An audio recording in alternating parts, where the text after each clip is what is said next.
What's up, YouTube family? Lou here with another Godlike Collectibles video. And today I just wanted to share some stuff. It's been a minute since I've been on. A lot going on. First off, Wrestlemania weekend. I ended up going to Wrestlemania on Sunday, and it was amazing. My first Wrestlemania I've ever been to. I've been to other wrestling events, but I've never been to a Wrestlemania. Super awesome, like so different from the house shows. And I had a great time. Went with two of my brothers from my church, and we had a blast. We had a great time. Also, the Yankees are off to a hot start, 10-2. Getting ready to watch the game tonight before I go to work tonight.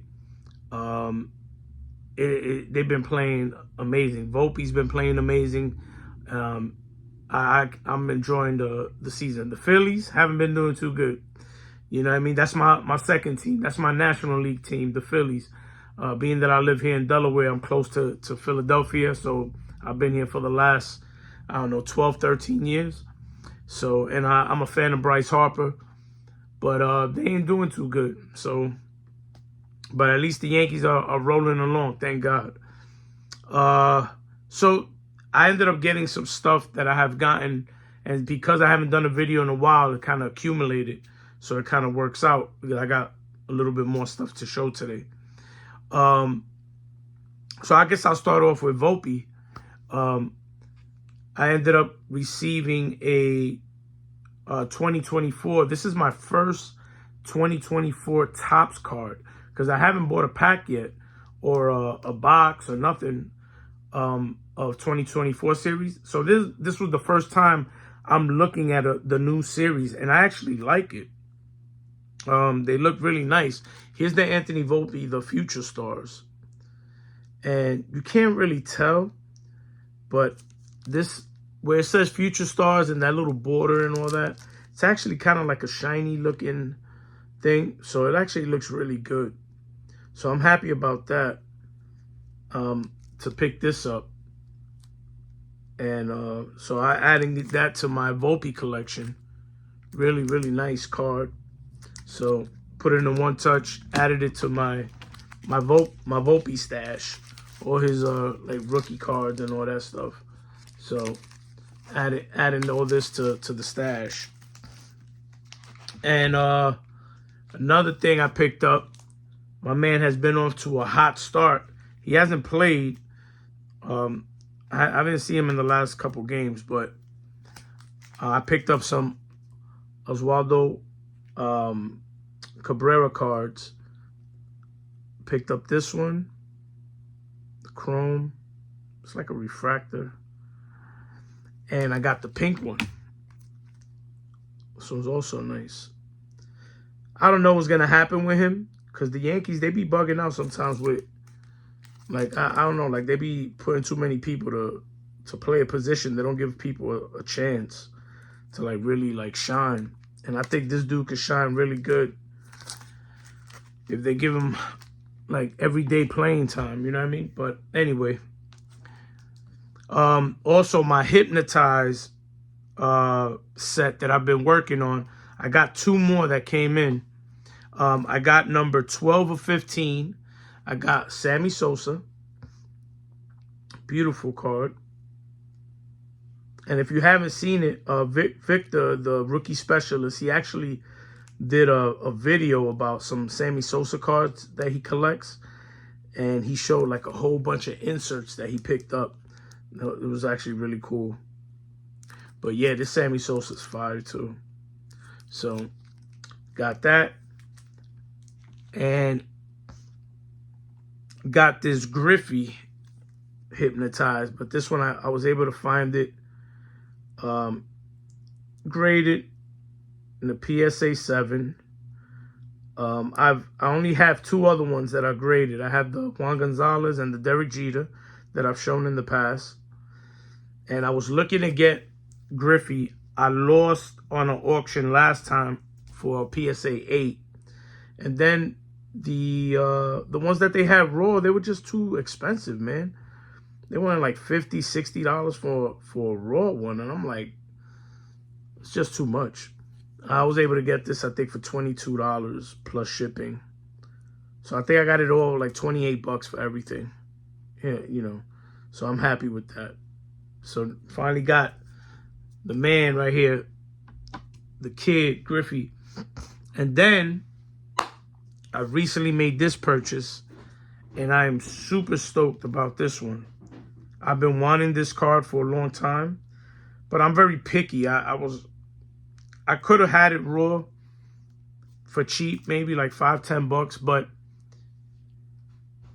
it's kind of hard. I don't know about you guys, but when I'm looking at cards on eBay to like shop for, it's very hard to really like tell what the condition is, especially on the white borders, because the pictures don't really show much unless a person is like really taking pictures at an angle with the light showing on it and showing creases and showing that.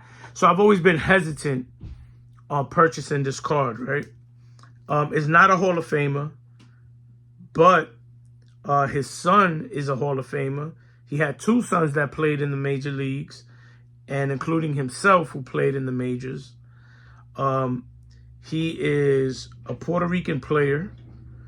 And this is a 1965 rookie card of Santos Alomar, also known as Sandy Alomar Sr. So I found this one in a 6. And I've been wanting to get this card. Here's the back of it. But every time I'm like getting ready to pull the trigger on it, I start getting hesitant because I'm not sure the condition of the card. Like, you're looking at them raw, but some people take pictures and they don't really like emphasize on certain problems. But this one is really, really nice, man. And it's well centered. So I'm really stoked about this card. I've been wanting this for a long time, and I got it for real cheap. I think I paid like $25 all in. And you know, maybe for some people they don't think that's cheap, but because he's not a Hall of Famer and he's not, you know, a big time all-star type player, but he had a long career. He actually played with the Yankees too, and that's how I actually learned about him. You know, when I saw Roberto Alomar play when I was a kid, my dad was like, "Oh, I saw his father play," and I was like, "Really?" He's like, "Yeah, his father played for the Yankees." And then my dad showed me like this picture book that we had, like a album, and he had a picture of Sandy Alomar running out of the dugout. My dad was sitting behind the home field dugout, and he caught a picture of Sandy Alomar running out into the field. The funny thing is, Sandy Alomar's number was number 2, like Derek Jeter. So that was kind of cool. But yeah, man, this card is phenomenal. Like the shape, the color is so bright. So I'm super, super excited about that. So very happy with my Sandy Alomar, my Griffey, my Sosa, my Volpe, my Cabreras. I'm super stoked. Happy about getting all these. And I picked up a binder. I don't have it. I'm not going to get it over here and show it now. I'll probably do a video in the future about it. But Old Sarge Collects had made a video about like these top loader binders, and I got really intrigued by it. And then he said that New York Yanks fan 7 did a video on it. So I went and I checked it out. And I went and I picked one up. And the one I got holds like 288 cards or something like that. So I thought that was perfect for my players that, you know, I've been doing a collection of Puerto Rican players. And so I started adding them onto the binder. And I'll show it as I keep filling it up.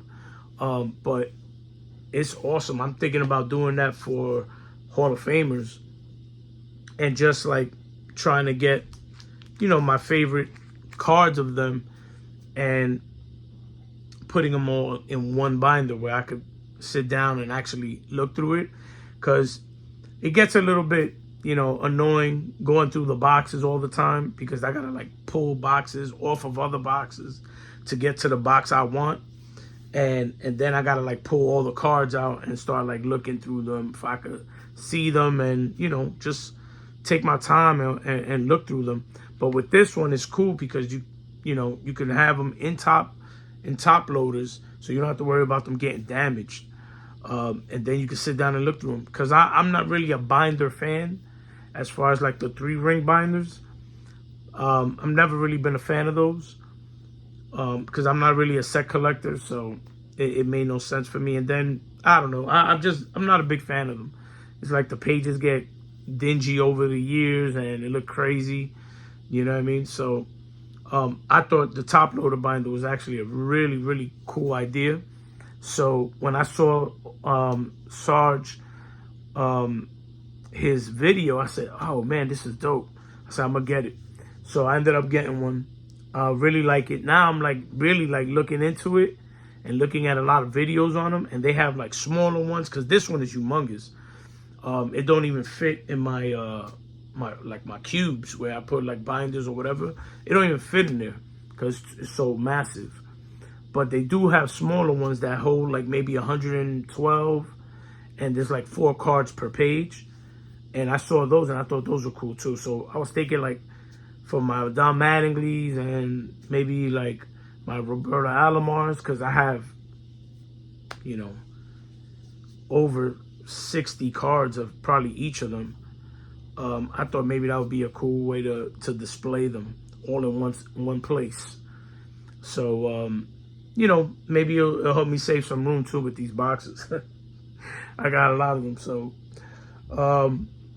but that being said, like I said, WrestleMania was a blast. I had a ton of fun over there. It was something that I've never experienced. It was on my bucket list. So now, you know, I've always wanted to go to WrestleMania since I was a little kid. I've been a big fan of, like growing up, I was a big fan of Hulk Hogan. I have a big Hogan collection. And I remember as a kid wanting to be able to go to WrestleMania. But, you know,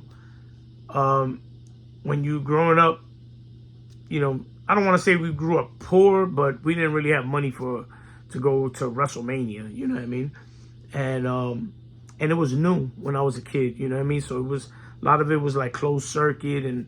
But I do remember when I was a kid, in 1986, which was WrestleMania 2, my friend that I grew up with, his house, his dad had it on, like, I don't know, he had some kind of cable or whatever, but he had the WrestleMania event at his house. And I was able to go watch it up there. And, you know, that was the WrestleMania where Hulk Hogan fought King Kong Bundy in the blue cage. So I've always had like fond memories of that. And but those were the days, and it's just funny like to think back, you know, that I've been around since the first WrestleMania, and it's been 40 years. So I'm getting up there in age. But yeah, man, it was a blast, and it was something definitely that I want to scratch off my bucket list. So I got it done. I was able to go. I ain't gonna lie, I'm thinking about going to the next one. Been talking to a couple of my buddies about it, maybe going to Minnesota next year. So I don't know. It's up in the air right now, but I'm thinking about it because it was really an experience for sure. But yeah, I'm gonna get ready now. The Yankee game is gonna start in a little bit. So just get myself together, put away all my stuff that I took out for the video. And yeah, man, I got a mess. But yeah, man, so I hope you enjoyed all my stuff that I showed. You know what I mean? The Hypnotize, my Volpe. Griffey's fire, look at that. Then I got my Cabreras, bam. And last but not least, Santos Alomar. I love this card. Beautiful card. I'm so happy I got it. You know what I mean? And this is kind of what I was talking about in my last video. You don't have to spend a ton of money to be able to collect and be in the hobby. You could collect stuff that you like and you love. And is just as exciting as getting, you know, those big time players. You know what I mean? Like, I'm so stoked about this Santos Alomar rookie because Roberto Alomar is my favorite guy, my favorite player. So to be able to have his father's card now, that's pretty awesome. You know what I mean? So with that being said, I don't want to take up too much more of your time. Take care. God bless. Be safe. Peace. Later.